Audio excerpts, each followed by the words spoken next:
Hello everyone, welcome back to another Friday, another casual champion review. Well. If it isn't Puss in Boots himself. This is kind of weird. Oh no, why does my team want to invade? No, they're gonna think I'm stream sniping. I was in queue for 7 minutes, I swear. I mean, the crazier thing is we actually did get in the lobby together, and then someone dodged, and now we're on opposing teams. I think he's still playing his patented AP Garen, which that kind of goes against the complete core fundamentals of who Garen is as a character, but I mean, maybe it will work, who knows? We're playing Morgana in the jungle today because I need to record this quickly. I'm recording this literally the day that the Mordekaiser Casual Champion Review is going out because I need to get stuff prepared for this week. I forgot to segue this part. Fan art section.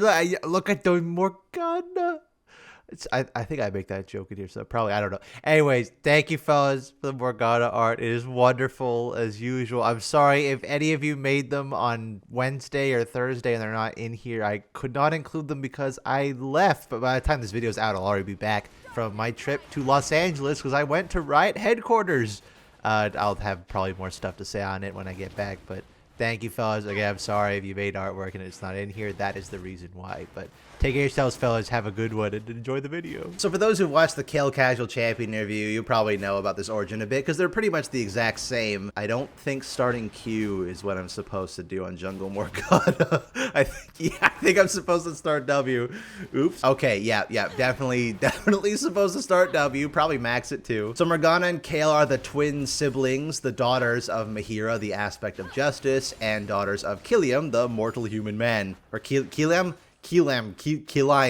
words. And Mahira left to go fight off in the Rune Wars, being the aspect of justice. But Kilium grew fearful that Mahira was slowly losing herself to the celestial powers, losing her mortal personality, and out of fear that she would lose herself completely, he fled Targon with Kale and Morgana to the magic safe haven city of Demacia. So Morgana and Kale were refugees there. Morgana especially found compassion in the people who were also refugees there, especially the people on the outskirts of the city. The mages especially, who were outcasted because of the apparent danger they presented. So she grew bitter at the city itself for outcasting these people who had done nothing wrong, but also grew bitter at her own mother for essentially abandoning them. And also all the pain and anguish that her neglecting her parental responsibilities for her career, if you want to say it that way, has caused her father. Like, Kilium is in a horrible place mentally. But then one day a sound was heard from the sky and a sword fell down and split in two. And at this same moment, Kale and Morgana sprouted wings. It turns out they did actually both possess celestial magic like their mother, despite not actually being the direct aspects of justice. So they're half aspect, half mortal. And Kale embraced this. She was always on the side of justice in the way that her mother did and wanted to aspire to be just like her. But Morgana kind of, oh my goodness, gato. But while Kale embraced this new divine power, Morgana completely resented it, again, because she hated her mother. But she did find a good use for it one day while she, oh my goodness, gato. Oh, please. Oh. You're not living up to the legend. Can you tell I rewatched Puss in Boots: The Last Wish recently? Morgana did find good use of her powers, using it to save her father during a raid of invaders, shielding him and burning the invaders to ash. Assumedly, her magic is purple and dark and all chainy because by neglecting her divine powers, she has kind of tainted and corrupted it. It's why her magic looks so much different compared to that of Kale, who looks pretty much identical to their mother. But on that, Kale started to fully embrace the idea of being this aspect of justice because they're kind of two sides of the same coin. Kale's more about retribution, while Morgana is more about redemption. She tried to be the voice of reason to Kale, say, well, you don't have to just kill them right on the spot. Oh my god, again? Whoa, oh. He didn't see me. Morgana tried to be that voice of reason to Kale, pleading with her, trying to allow the guilty at least an option to try and atone for their sins, because she's more of that sympathetic side of justice, but she's not trying to directly forgive someone for committing a sin. It's more like, well, if you inflicted pain on somebody, then you should be able to endure that equal amount of suffering, and then hopefully by doing so, you will see how much suffering you caused, and you will learn compassion and grow from your mistakes. So she won't just forgive anyone. You have to earn that forgiveness, but at least she presents it as an option instead of just, hey, you did bad, die. Kale didn't bode with this too well, neither did her followers, especially Ronus, who was at the time her right-hand man, and went to personally arrest Morgana herself for for defending a bunch of Morgana's followers who also felt similar to her cause. And Morgana, in an attempt to save them or shield them from Monos' wrath, ended up shackling him and killing him. Dead. One of these days, I'm gonna get you in this game, and you're gonna feel the pain and anguish, the suffering you caused me. Not every character has died in a police shootout. That has literally no context. Like, people watching this video are not gonna have any idea what the hell I'm even talking about. For reference to that has become a professional gaslighter. Literally every single sentence he spouted has been a lie, and apparently every single fictional and real life character has died in a police shootout. And Kale was furious discovering that Ronas had died and decides, I need to find the sinner and punish the wicked. She doesn't know that Morgana actually did it, and I think Morgana probably kept that a secret forever. And Kale starts raining fire down upon the city, just indiscriminately massacring everybody in a hope to drive out Ronas' supposed killer, and Morgana flies up to confront her. I don't think Morgana admits that she was the one who killed him. A huge battle ensues, a lot of people die, and it only stops because Morgana hears the anguished, I'm in anguish right now. She hears the anguished cry of her father and flies down to go try and rescue him, only to find that he is dying, and cradling him in her arms, he dies. And Morgana screams at Kale, like, is it worth it? Agato, was it worth it? Was your justice worth the price to pay, all these innocents dying? And Kale said nothing, didn't really know how to rebuttal that, and just flew away, never to be seen again by Morgana, at least. I'm sorry, Kagma. I'm sorry. Morgana already hated herself, but now tried to get rid of every single tie she had to her mother, trying to destroy her wings, cut them off, but found that she couldn't, and so in an attempt to try and stop them in any way that she could find feasible, she ended up binding them with dark chains to force herself to walk the same ground as mortals. And so as time went on, the legend of the Wing Protectors became the Wing Protector. Ow! Kale is the only one revered in Demacia for the legend of their winged savior, and it's why a lot of Demacian architecture is inspired by Kale, while the Veiled Lady was a dark witch who used her power to kill and corrupt the minds of the innocent. But Morgana is still around, just on the outskirts of Demacia, trying to help people wherever they can, if they seek her aid, that is, and is preparing for Kale's inevitable return. The unfortunate thing about Morgana and Kale story-wise is that they're supposed to be yin and yangs. They're both two sides of justice. You have retribution and you have redemption. The problem is that both of those sides of justice do have their upsides and their downsides. So I think the thing is with their story specifically is that Morgana is kind of universally painted as the good sister and everything. Man, that's some bullshit. They try to show that a little bit, that like she tainted her own magic by suppressing her abilities, or the fact that she tries to inflict pain onto others to get them to show, well, this is the pain that you inflicted. But there's also the side of that redemption side of justice that maybe not everybody actually deserves redemption. I don't even think Morgana would disagree with that. I don't think, oh my goodness, Gato. Oh my goodness, Nathan. I don't even think that Morgana would disagree with that, because I don't think she thinks that Kale deserves redemption. But the problem is Kale is 100% made out to be the villain in everything. Her father taking them away from Mahira, who lost herself completely to being this aspect of justice, forgoing her parental responsibilities, and then flat out leaving the mortal realm, leaving Kale and Morgana behind to fend for themselves, and leaving their father in anguish. Like, Kale and Morgana have their powers, it's because Mahira up and left the mortal realm altogether. And Kale wants to be just like that. Yeah, so because Morgana resents that, that makes her evil because she has dark powers or something. But it's also, thanks to Legend of Runeterra, we see more voice lines with Mahira, and it showed Mahira actually regrets doing what she did and leaving them behind, and tells Kale directly, like, I don't want you to turn out like me. You're becoming a bit too crazy in this side of justice. And also tells Morgana, I shouldn't have left you, and I accept the fact that you resent me. I know you're not gonna be able to forgive me for what I did to you. Oh, but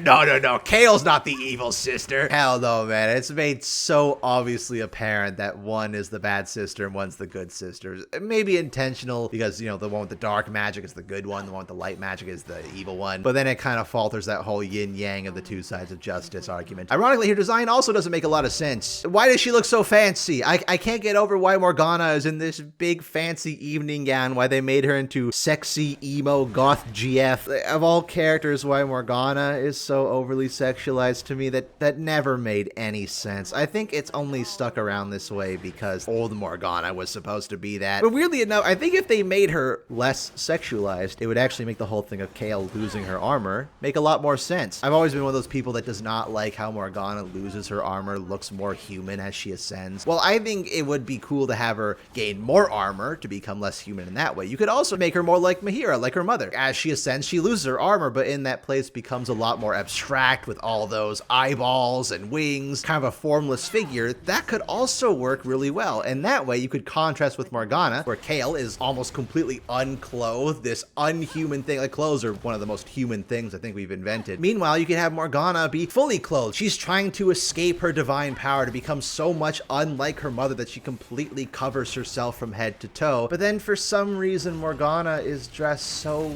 fancily. And to me, that double doesn't make any sense because she's also supposed to be, well, I like mortals. Like, she's trying to appeal to the common mortal, but then, like, why are you dressing like an aristocrat? Why are you walking around in the woods like you're going for a night on the town, and the decorations and the wings don't even look like they're properly binding besides her bottom wings that make it look like a cape? That's kind of cool. Oh my goodness, gato.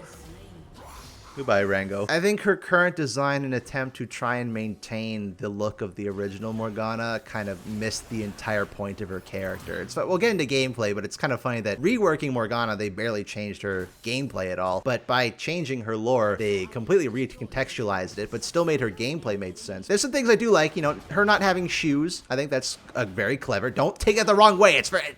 God, whatever happened to the internet? Why are feet a thing now? I mean more so because she actually physically walks the same ground as mortals. She is not hiding that. She's not protecting herself. She is forcibly inflicting pain on her own feet to try and walk the same ground that mortals do. You ever try walking around the woods with no shoes on? Because ironically, while her whole thing is about forgiveness, she cannot forgive herself for her own past mistakes. I just think design-wise, they completely missed the mark on what they were trying to accomplish there. But that's where, say it with me now, Legends of Runeterra came to the rescue. And in the same patch as Mordekaiser, with a champion who most people assume didn't really need a redesign because they were already... Oh my goodness. AP Garen? Darkmen might be onto something. Reworking champions who were already reworked, it doesn't seem like a good idea to redesign them again, but Morgana...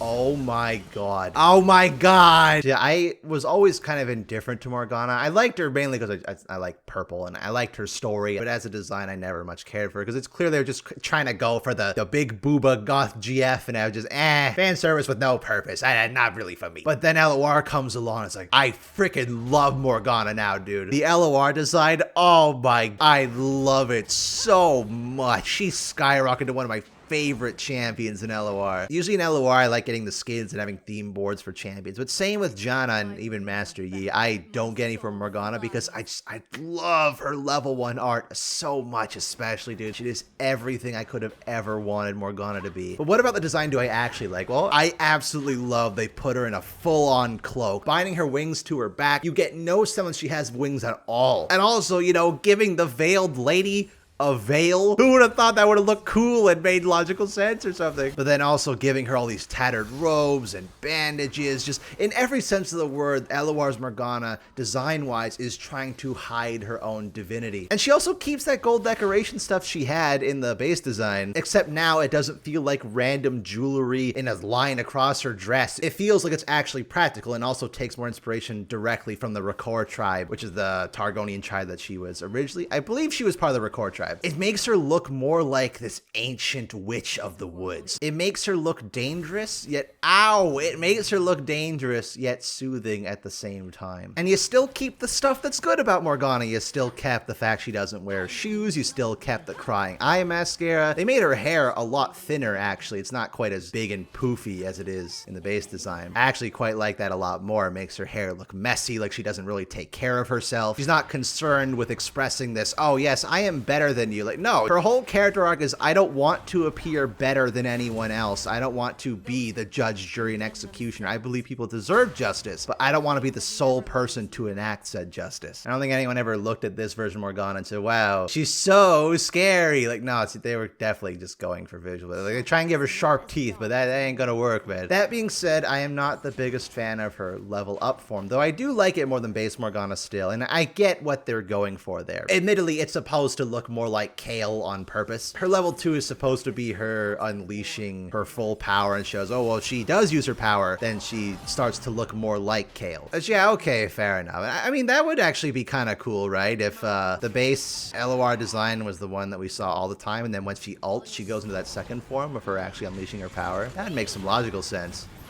Have fun, Ezreal.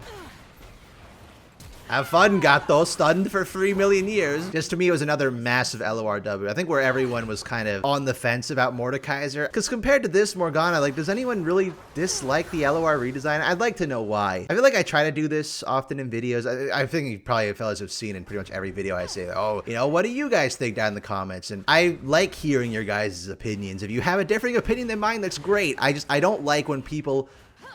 What the hell? I don't like when people are snarky and assholes about it. Yeah, I know your opinion sucks. It's awful. You're stupid. That's not helpful. But if you say, I think Kale is actually a good design because this, and this, you explain your point of view. That's awesome. You just gotta be civil about it, you see? We're all here to have fun. Speaking of having fun, that's a very bad segue for her gameplay because Morgana. She should feel a lot more boring than she actually is. To me, she always was like Diet Lux. You try to accomplish a very similar thing. You have a skill shot that binds people. You have a shield to protect people. You have AoE damage and slows. It was a very similar idea, but when you play them, they do play very radically different. And I would much rather play Lux in every given circumstance than play Morgana. Morgana is always just, ow! Morgana has mostly just been faced. Ah, come on! Morgana's mostly just been famous because of her black shield, the crowd control immunity, but also because of her ability to stun for 3 solid seconds. It's weird, I usually wasn't a fan of these things, of making all these champions into junglers, like they made Zed into a jungler and Talon and stuff. To me, that always felt weird, but Morgana, she is kind of the witch of the woods. If you're gonna make any character and try and force them to be a jungler, Morgana actually makes sense a lot more than most. And that's kind of cool that you could ever be a jungler and a support. Like, that perfectly encapsulates what her character's supposed to be, right? And like I was saying earlier, it is kind of fascinating that even though they completely recontextualize who she was as a character, turning away from just this I'm dark evil sorceress into no, I care about more compassion of justice, but also the people who do inflict crimes, I want them to feel the pain that they inflicted onto others, so hopefully they can learn compassion. You definitely do feel pain when playing against Morgana, so that's kind of spot on. That's kind of spot on. I don't have a lot to say about Morgana because she is basic enough that she's not anything to write home about, but it's also not entirely uninteresting enough that she just doesn't have a place in League of Legends. She is that support that you just feel really anxious about that they have on the enemy team, especially if they pick Caitlyn. Though I guess now Amelia might even be the better duo with Caitlyn, but Caitlyn Morgana was always just, oh no, not Caitlyn Morgana. And I used to hate playing against Morgana a lot, but now, you know, Yone exists. Something tells me this game is going to end rather quickly, so maybe we don't do a Mordekaiser. Maybe we actually try and get to the skins this time, eh? And I do want to clarify something, because this was something that happened ages ago when I did the Star Guardian rapid fire skin review, and I think a lot of people got the wrong impression about my thoughts. A lot of people got the impression that I hate Star Nemesis Morgana, and that's not true. I don't know Sailor Moon, okay? I don't watch anime, so to me, I didn't immediately get the reference that that's what Morgana is supposed to be. She's just a very tropey, dommy mommy villain, for, I guess, lack of a better terms, as Skyen would say. I didn't have a problem with that. It was more the problem that I think Bel'Veth was just such an absolutely perfect fit for the school teacher disguised as a human but is actually a monster. I'm sure Morgana matches that archetype of that character a bit better. However, I just think Bel'Veth was just such a perfect fit for that skin design. You know, we'll go into the champion select for a moment because I got a couple other things to say.